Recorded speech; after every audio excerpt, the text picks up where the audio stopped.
Hey everybody, this is Ryan Smith. This is Secret Chord. I would love to share with you a quote that meant the world to me. It changed my life as a songwriter. Many years ago, someone told me, you don't have to know everything to do something.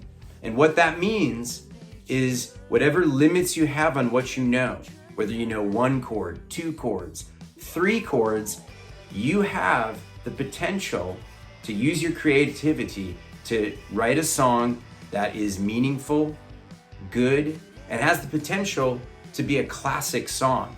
It's no secret that 17-year-olds have picked up a guitar knowing only a few chords 40 years ago, and we're still listening to those same songs that they wrote then, knowing only very limited things about their instrument and about music.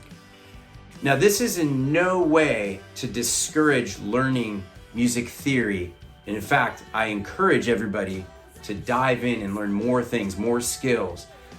But what I'm saying is that if you're on a musical journey where you're going to write many songs, every step of that way, you're gonna learn new things, new ideas, new skills. But that doesn't discount what you can do creatively along the way. You can still write great music at any point in time. Now, this is really a matter of using your limitations as your assets. This doesn't just apply to knowledge, but it also applies to gear. I think there's a myth out there that you need the nicest instruments, the best gear, the latest software to make great music, and that is just flat out false. Whatever your limitations are, become your palette for creativity. All it takes is a creative mind to put these elements together and do something really cool. Let's use the White Stripes as an example. Now, Jack White worked in a pawn shop where he had access to some older instruments. He had carpentry skills, he could build things, and he had Meg White, who wasn't very experienced as a drummer, but brought an indescribable magic to their sound.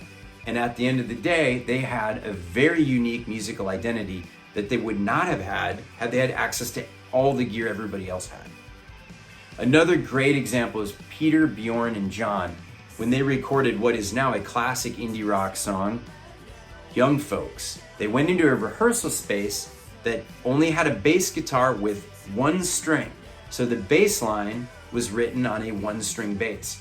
It sounds different than what they would have come up with likely if they had 4 or 5 strings on a bass. They also didn't have any synthesizers in the rehearsal space, so they whistled in place of synthesizers, but that whistle became iconic and also more unique than anything they probably would have come up with a synthesizer. It might have sounded a little bit more mundane and predictable.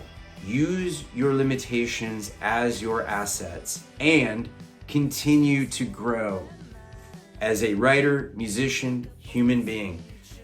But I hope you find this inspiring and you use this to go out there and write some great music.